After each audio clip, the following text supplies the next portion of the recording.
Something happened to me last year that I haven't been able to stop thinking about.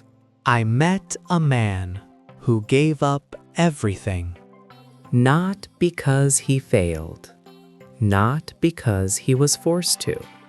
Not because life took something away from him. He gave it up on purpose, deliberately, with a clear head and a full heart. And the more I think about what he told me, the more I believe it might be one of the most important stories I have ever heard. I'm Gavin, and today I want to share it with you. His name was Daniel. I met him on a slow Tuesday afternoon at a small coffee shop in Hoi An. He was sitting alone at a corner table, a tall man in his early 40s, with the kind of quiet stillness about him that makes you think he has been sitting in that exact spot for a very long time. Not because he had nowhere to go, but because he had chosen very deliberately to be exactly there. He had a book open in front of him, a cup of Vietnamese iced coffee, half finished, and a small notebook covered in handwriting I couldn't read from across the room. I asked if I could sit at the table next to him. He smiled and said, "Of course." And then, the way these things sometimes happen between strangers in quiet places far from home, we started talking. Within 20 minutes, I knew his story. And I haven't forgotten a word of it since. Daniel had spent 15 years building what most people would call a dream career. He was a senior architect at one of the most respected firms in his city. He had designed buildings that were featured in magazines. He had won awards. He had a team of 12 people who reported to him, a salary that made his parents proud, and an office on the 14th floor with a view of the entire city. From the outside, it looked like everything. And for a long time, from the inside, it felt like everything too. But somewhere around year 11, something shifted. He couldn't point to a single moment. There was no dramatic breakdown, no crisis, no one specific thing that broke. It was more like a slow leak. The kind of leak you don't notice at first. The kind that happens so gradually, one drop at a time, that by the time you realize something is wrong, a lot of water has already been lost. He started dreading Monday mornings. Not in the casual, joking way that most people dread Mondays, but in a deep, physical way. A tightness in his chest on Sunday evenings that wouldn't go away until Friday afternoon. He started sitting in meetings, important meetings, meetings he had once run with energy and confidence, and feeling like he was watching himself from somewhere outside his own body, going through the motions, saying the right things, nodding at the right times, but not really there. He started looking at the buildings he had designed, buildings he had once been so proud of, and feeling nothing, not disappointment, not regret, just nothing. A kind of emotional flatness that scared him more than sadness would have. And one evening, sitting alone in his car in the parking garage of his office building, not ready to go home, not wanting to go back upstairs, he asked himself a question he had never asked before. If I could do anything at all, what would I do? He sat with that question for a long time. And the answer that came back surprised him. He wanted to teach, not in a grand, world-changing way, not at a prestigious university, not with a title or a salary attached to it. He simply wanted to sit with young people who were just beginning to figure out who they were and help them think, help them ask better questions, help them see the world with more curiosity and less fear. That was it. That was the whole answer. And the moment he heard it, clearly, quietly, undeniably, he knew two things at the same time. First, this was true, more true than anything he had felt in years. Second, acting on it would cost him almost everything he had spent 15 years building. He drove home. He didn't say anything to his wife that night. He didn't sleep much. But in the morning, for the first time in a very long time, the tightness in his chest was gone. It took him 8 more months before he actually resigned. 8 months of thinking, planning, doubting, second-guessing, and lying awake at 3 a.m. running numbers in his head. Could they afford it? Probably not comfortably. Not at first. What would people think? His parents would be confused.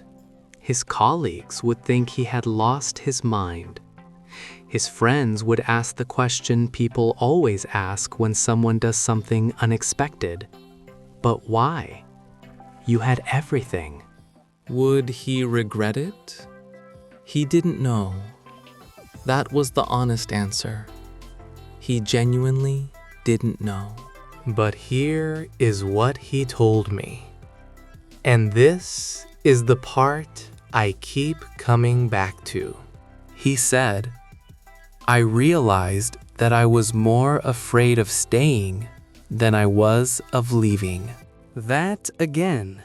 He was more afraid of staying than he was of leaving. Not because staying was comfortable, but because staying, continuing to show up every day for a life that no longer felt like his, was its own kind of slow, quiet destruction. He said, I looked at the next 15 years and I could see them clearly, exactly as the last 15 had been. And I thought, if I do this for 15 more years, who will I be at the end of it? Will there be anything left of the person I actually am?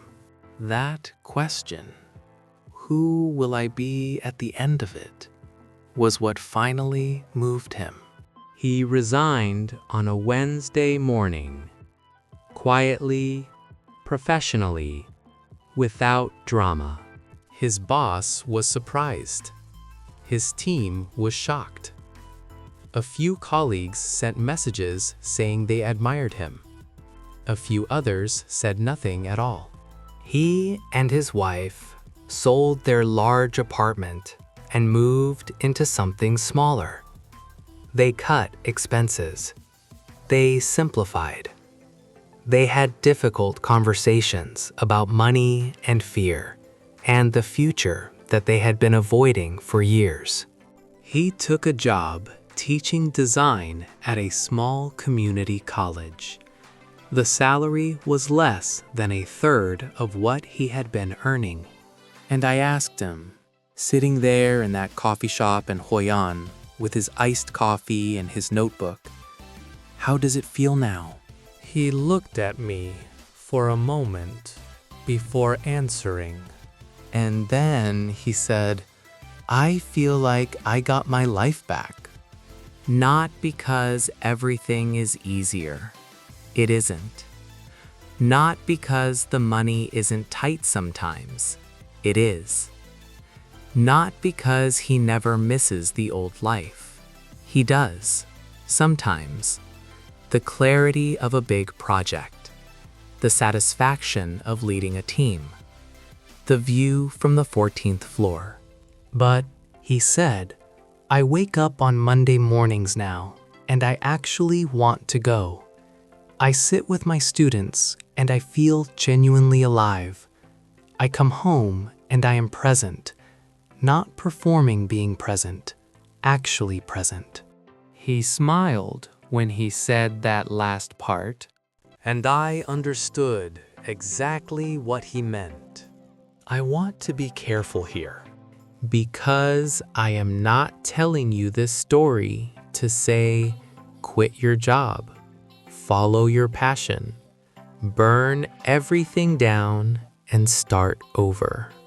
That is not the lesson. The lesson is something quieter, something harder, something that requires more honesty than courage. The lesson is this.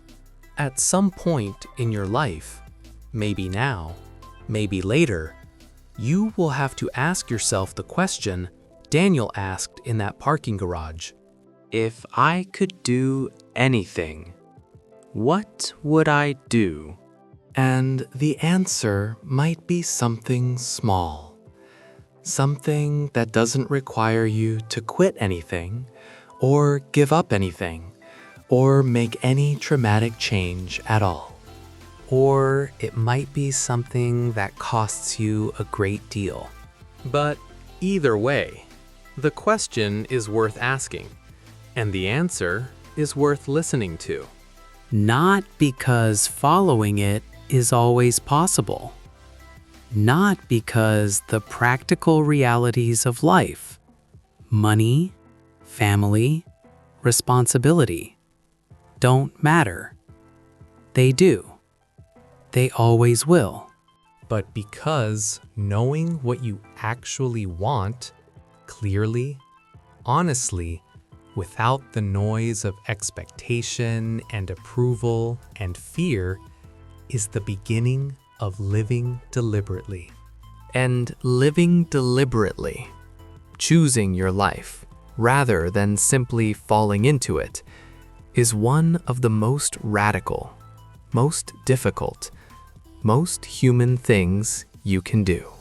Before we look at today's vocabulary, I want to say something to those of you who are learning English. Maybe you are learning English for a practical reason, a job, a visa, an exam, or maybe there is something deeper underneath, a world you want to access, a conversation you want to be part of, a version of yourself that speaks, thinks, and connects across languages and borders and distances. Whatever your reason, it is yours, and it is enough. Don't let anyone tell you that your reason for learning isn't valid. Don't let comparison or self-doubt convince you that you are too old, too busy, too far behind. You are here. You are listening. You are showing up. That is the beginning of everything. Now let's look at today's key vocabulary. Deliberately. Deliberately means done on purpose, with full awareness and clear intention. For example, he didn't give up his career by accident. He did it deliberately, after years of careful thought. Word number 2. Dread. To dread something means to feel great fear or anxiety about something that is going to happen. For example, he started dreading Monday mornings in a deep physical way. Word number 3. Flatness. Emotional flatness means a state where you feel very little. No strong emotions, either positive or negative.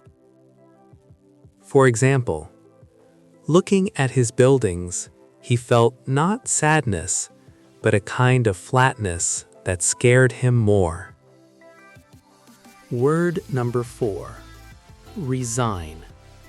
To resign means to officially leave a job or position, to give it up voluntarily. For example, he resigned on a Wednesday morning, quietly and professionally. Word number 5. Deliberately. Wait, I already used that one. Let's do a different one. Word number 5. Undeniably. Undeniably means in a way that cannot be denied or argued with. Clearly and absolutely true. For example, the moment he heard the answer, he knew it was undeniably true. Word number 6. Deliberately. Let me move to the next word. Word number 6. Present. To be present means to be fully here, mentally and emotionally engaged with what is happening right now, not distracted or going through the motions. For example, he said, I come home and I am actually present. Not performing being present, actually present. Word number 7. Radical. Radical means very different from what is usual or traditional, going to the root of something in a fundamental way. For example, living deliberately is one of the most radical things a human being can do. We have reached the end of today's episode. And I hope, somewhere in these past 18 minutes, Daniel's story gave you something. Maybe it confirmed something you already knew. Maybe it made you uncomfortable in a way that is worth sitting with. Maybe it just gave you a quiet moment to ask yourself a question you have been avoiding. Whatever it gave you, I hope you hold on to it. Because the parking garage question, the one Daniel asked himself on that lonely evening, is available to all of us, anytime, any day. If I could do anything, what would I do? You don't have to act on the answer today. You don't have to turn your life upside down. You don't have to be Daniel. But hear the answer. Write it down. Let it be true, even just for a moment. Because that truth, however inconvenient, however complicated, however far from where you are right now, is the most important thing you own. Thank you so much for spending this morning with me. If Daniel's story moved you in any way, please give it a like, share it with someone who might need to hear it today, and subscribe so we can keep growing together every single week. I'm Gavin. Ask the answer. Hear the answer. Trust yourself. And I will see you next week.